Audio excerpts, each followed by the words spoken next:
Hello students. Punjab ਦੇ ਵਿੱਚ ਸਰਕਾਰੀ ਨੌਕਰੀ ਦੀ ਤਿਆਰੀ ਕਰ ਰਹੇ ਸਟੂਡੈਂਟਸ ਦੇ ਲਈ ਇੱਕ ਨਵੀਂ ਓਪਰਚੁਨਿਟੀ ਸਾਹਮਣੇ ਆਈ ਹੈ। ਉਹ ਇਹ ਹੈ ਕਿ PSPCL ਨੇ ਆਪਣੀ ਨੋਟੀਫਿਕੇਸ਼ਨ ਰਿਲੀਜ਼ ਕਰਤੀ ਹੈ।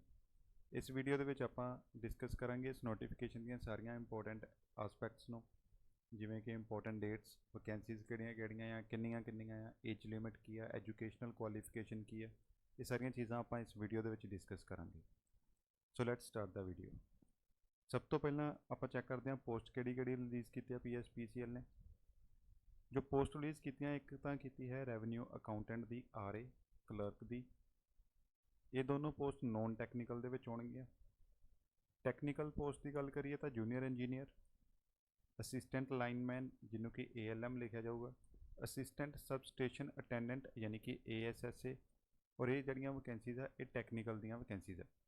ਇੰਪੋਰਟੈਂਟ ਡੇਟਸ ਦੀ ਗੱਲ ਕਰੀਏ ਤਾਂ ਅਪਲਾਈ ਕਰਨ ਦੀ ਜਿਹੜੀ ਸਟਾਰਟਿੰਗ ਡੇਟ ਆ ਉਹ ਹੈ 31/5/2021 and closing date for registration ਆ 20/6/2021। 20/6/2021 ਤੋਂ ਪਹਿਲਾਂ ਆਪਾਂ ਰਜਿਸਟਰ ਕਰਨਾ ਹੈ ਤੇ ਅਪਲਾਈ ਕਰਨਾ ਹੈ। ਫੀਸ ਸਬਮਿਟ ਕਰਨ ਦੀ ਲਾਸਟ ਡੇਟ 2/7/2021। ਇਹਨਾਂ ਡੇਟਸ ਨੂੰ ਆਪਾਂ ਧਿਆਨ 'ਚ ਰੱਖਾਂਗੇ। ਇਹਨਾਂ ਡੇਟਸ ਤੋਂ ਕਾਫੀ ਪਹਿਲਾਂ ਹੀ ਆਪਾਂ ਆਪਣਾ ਫਾਰਮ ਫਿਲ ਕਰ ਲਵਾਂਗੇ, ਸੋ ਦੈਟ ਕਿ ਲਾਸਟ ਦੇ ਵਿੱਚ ਕਿਸੇ ਤਰ੍ਹਾਂ ਦੀ ਇਸ਼ੂ ਫੇਸ ਕਰਨਾ ਨਾ ਪਵੇ ਸਾਨੂੰ। ਹੁਣ ਆਪਾਂ ਦੇਖਦੇ ਹਾਂ ਆਪਣੀ ਕੈਟੇਗਰੀ ਬ੍ਰੇਕਅਪ। ਸਭ ਤੋਂ ਪਹਿਲਾਂ ਆਪਾਂ ਗੱਲ ਕਰਾਂਗੇ ਨੋਨ ਟੈਕਨੀਕਲ ਪੋਸਟ ਦੀ। ਇਹਦੇ ਵਿੱਚ ਰੈਵਨਿਊ ਅਸਿਸਟੈਂਟ ਤੇ ਕਲਰਕ ਦੀਆਂ ਵੈਕੈਂਸੀਜ਼ ਆ। ਜਨਰਲ ਕੈਟੇਗਰੀ ਦੇ ਲਈ ਰੈਵਨਿਊ ਅਸਿਸਟੈਂਟ ਦੀਆਂ ਵੈਕੈਂਸੀਜ਼ ਟੋਟਲ 12 ਆ, ਜਿਹਦੇ ਵਿੱਚੋਂ 3 ਵੂਮਨ ਦੇ ਲਈ ਰਿਜ਼ਰਵਡ ਆ।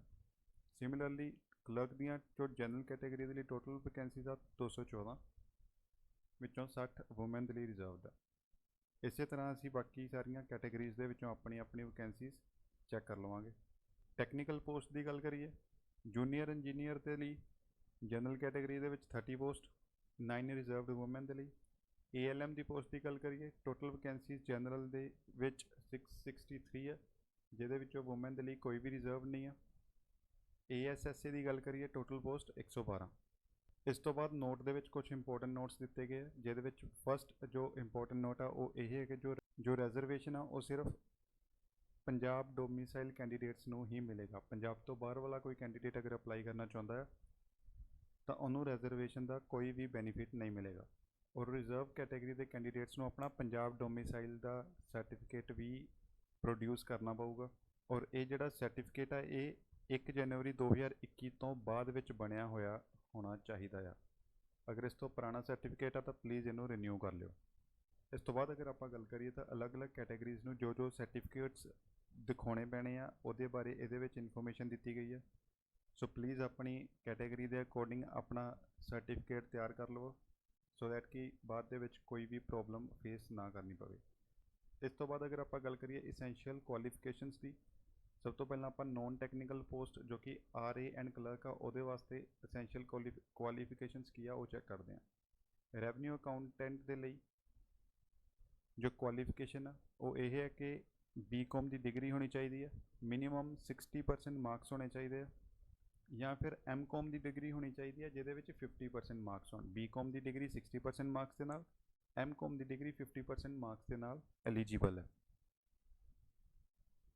ਕਲਰਕ ਦੀ ਪੋਸਟ ਦੀ ਗੱਲ ਕਰੀਏ, ਐਜੂਕੇਸ਼ਨਲ ਕੁਆਲੀਫਿਕੇਸ਼ਨ ਦੇ ਵਿੱਚ ਬੈਚਲਰਸ ਡਿਗਰੀ ਹੋਣੀ ਚਾਹੀਦੀ ਹੈ ਕਿਸੇ ਵੀ ਰੈਕੋਗਨਾਈਜ਼ਡ ਯੂਨੀਵਰਸਿਟੀ ਤੋਂ, ਐਂਡ 120 ਘੰਟੇ ਦਾ ਕੰਪਿਊਟਰ ਦਾ ਸਰਟੀਫਿਕੇਟ ਹੋਣਾ ਜ਼ਰੂਰੀ ਹੈ।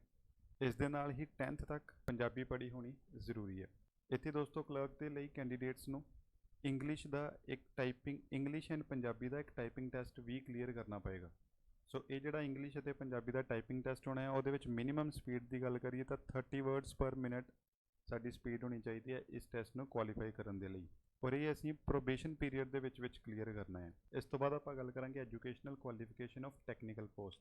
ਟੈਕਨੀਕਲ ਪੋਸਟ ਦੇ ਵਿੱਚ ਜੋ ਫਸਟ ਪੋਸਟ ਸੀਗੀ ਜੂਨੀਅਰ ਇੰਜੀਨੀਅਰ ਦੇ ਲਈ, ਉਹਦੇ ਵਿੱਚ ਐਜੂਕੇਸ਼ਨਲ ਕੁਆਲੀਫਿਕੇਸ਼ਨ ਆ ਰੈਗੂਲਰ ਡਿਪਲੋਮਾ ਹੋਣਾ ਚਾਹੀਦਾ ਆ ਇਲੈਕਟ੍ਰੀਕਲ ਜਾਂ ਇਲੈਕਟ੍ਰੋਨਿਕਸ ਦੇ ਵਿੱਚ ਕਿਸੇ ਵੀ ਰੈਕੋਗਨਾਈਜ਼ਡ ਯੂਨੀਵਰਸਿਟੀ ਤੋਂ, ਜਿਹਦੇ ਵਿੱਚ ਮਿਨੀਮਮ ਮਾਰਕਸ ਜਿਹੜੇ ਆ 60% ਹੋਣ।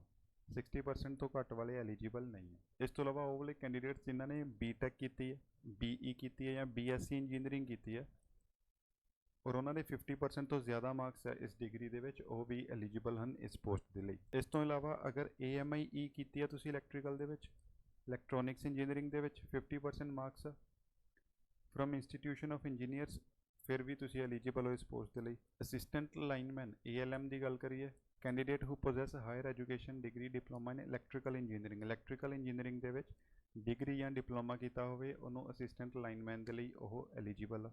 Assistant sub station attendant ASSA ਦੀ ਗੱਲ ਕਰੀਏ, ਫੁੱਲ ਟਾਈਮ ਰੈਗੂਲਰ ਕੋਰਸ ਕੀਤਾ ਹੋਣਾ ਚਾਹੀਦਾ ITI ਦੇ ਵਿੱਚ, ਇਲੈਕਟ੍ਰੀਕਲ ਦੇ ਵਿੱਚ, ਇਲੈਕਟ੍ਰੀਸ਼ੀਅਨ ਦੇ ਵਿੱਚ ਜਾਂ ਵਾਇਰਮੈਨ ਦੇ ਵਿੱਚ ਵਿਦ ਮਿਨੀਮਮ 60%, ਘੱਟੋ ਘੱਟ 60% ਮਾਰਕਸ ਹੋਣੇ ਚਾਹੀਦੇ ਆ ਅਤੇ 2 ਸਾਲ ਦਾ ਐਕਸਪੀਰੀਅੰਸ ਹੋਣਾ ਚਾਹੀਦਾ ਅਪ੍ਰੈਂਟਿਸਸ਼ਿਪ ਦਾ PSEB ਦੇ ਵਿੱਚ, ਜੋ ਕਿ ਹੁਣ PSPCL ਬਣ ਗਿਆ। ਜਾਂ ਫਿਰ ਫੁੱਲ ਟਾਈਮ ਰੈਗੂਲਰ ਡਿਪਲੋਮਾ ਹੋਵੇ ਇਲੈਕਟ੍ਰੀਕਲ ਇੰਜੀਨੀਅਰਿੰਗ ਦੇ ਵਿੱਚ 60% ਮਾਰਕਸ ਦੇ ਨਾਲ, ਡਿਪਲੋਮਾ ਹੋਵੇ ਇਲੈਕਟ੍ਰੋਨਿਕਸ ਐਂਡ ਕਮਿਊਨੀਕੇਸ਼ਨ ਦੇ ਵਿੱਚ 60% ਮਾਰਕਸ ਦੇ ਨਾਲ, ਜਾਂ ਫਿਰ ਫੁੱਲ ਟਾਈਮ ਰੈਗੂਲਰ ਡਿਪਲੋਮਾ ਹੋਵੇ ਇੰਸਟਰੂਮੈਂਟੇਸ਼ਨ ਐਂਡ ਪ੍ਰੋਸੈਸ ਕੰਟਰੋਲ ਦੇ ਵਿੱਚ 60% ਮਾਰਕਸ ਦੇ ਨਾਲ।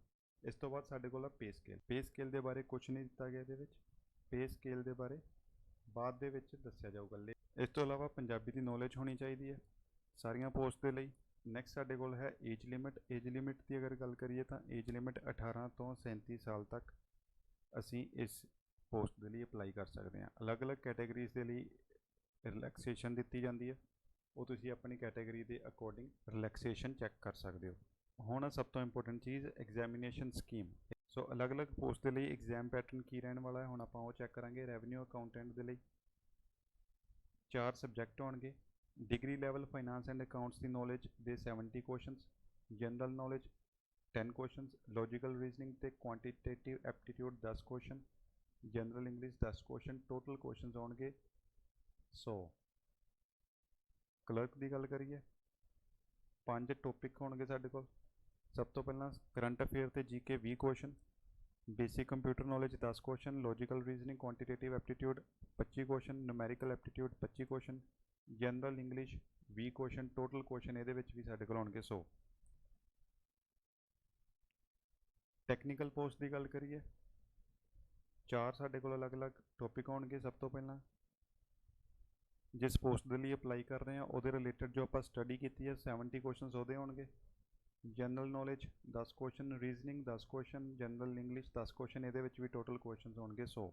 ਸੋ ਜੋ ਆਨਲਾਈਨ ਐਗਜ਼ਾਮ ਹੋਏਗਾ ਇਹ ਬਾਇਲਿੰਗੁਅਲ ਹੋਏਗਾ for the post of clerk ALM and ASSA, English ਤੇ ਪੰਜਾਬੀ ਦੋਨੋਂ ਲੈਂਗੁਏਜਸ ਦੇ ਵਿੱਚ ਇਹ ਐਗਜ਼ਾਮ ਹੋਊਗਾ ਇਹਨਾਂ ਤਿੰਨਾਂ ਪੋਸਟਸ ਦੇ ਲਈ, ਜਿਹਦੇ ਵਿੱਚ 100 ਆਬਜੈਕਟਿਵ ਟਾਈਪ ਕੁਐਸਚਨਸ ਹੋਣਗੇ।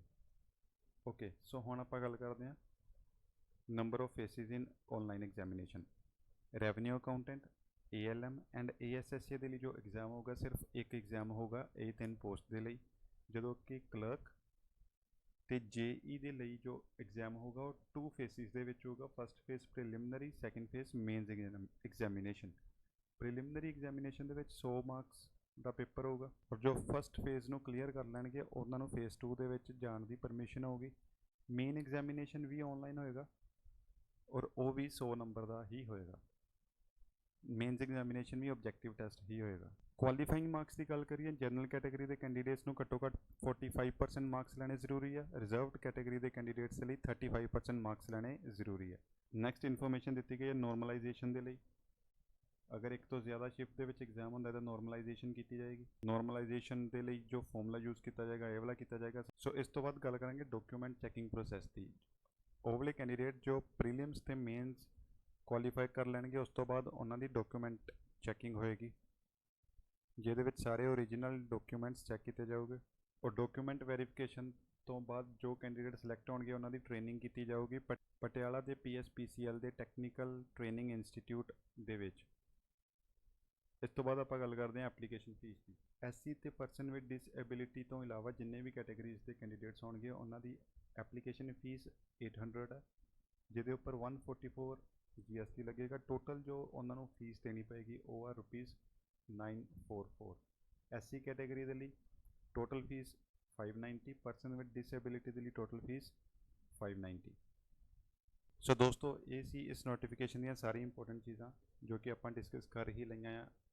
ਅਗਰ ਇਸ ਤੋਂ ਬਾਅਦ ਵੀ ਤੁਹਾਨੂੰ ਨੋਟੀਫਿਕੇਸ਼ਨ ਦੇ ਰਿਲੇਟਡ ਕੋਈ ਡਾਊਟ ਹੈ ਤਾਂ ਤੁਸੀਂ ਸਾਨੂੰ ਕਮੈਂਟ ਦੇ ਵਿੱਚ ਜਾਂ ਇਸ ਨੰਬਰ ਦੇ ਉੱਪਰ ਆਪਣੇ ਡਾਊਟ ਪੁੱਛ ਸਕਦੇ ਹੋ। Thank you for watching the video.